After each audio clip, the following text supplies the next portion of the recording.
Welcome to my mini vlog friends. आज हजुरहरूलाई म यहाँको लोकल हटियामा लिएर जाँदैछु।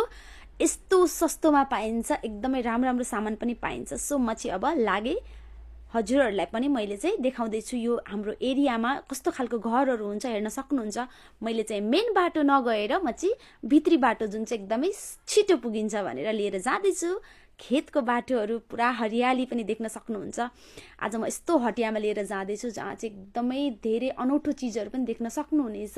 अलिकति पूर्वको भन्दा चाहिँ यतातिर चाहिँ अलिकति बेग्लै खालको हटियाहरू लाग्छ र एकैछिनमा म चाहिँ हाइवेमा पनि आइपुगेँ र हजुरहरूले देखिरहनु भएको परको विङ्गरमा म चाहिँ मजाले चढेँ र सरर 5 मिनटमै म चाहिँ हटियामा पुगिन्छ। एकदमै सजिलो छ, नजिकै पनि छ, सो धेरै समय लाग्दैन। 5 मिनटमै हटिया पनि आइपुग्यो र अब देख्न सक्नुहुन्छ हटियामा कति धेरै सामानहरू यसरी फिजाएर राखेको हुन्छ। बार्गेनिङ गर्न जानियो भने यहाँबाट चाहिँ निकै राम्रो राम्रो सामान पनि एकदमै सस्तो मूल्यमा पाउन सकिन्छ, तर बार्गेनिङ गर्न जान्नु पर्यो है त।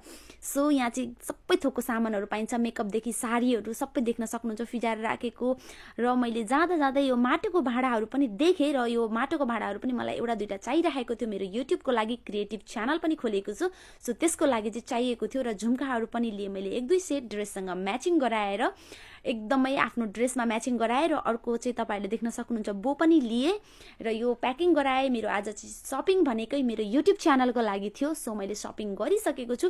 र सपिङ गरिसकेर चाहिँ म अब बस स्ट्यान्डतिर जाँदै थिएँ गाडी चढ्नको निम्ति, र सामान बेला बेलामा देखाउँदैछु। र जाँदा जाँदै मैले चाहिँ एउटा एकदमै राम्रो अचारको बिजनेस देखेँ। आओ 100 में 1 पैकेट अचार लेकर जाओ। आओ आओ।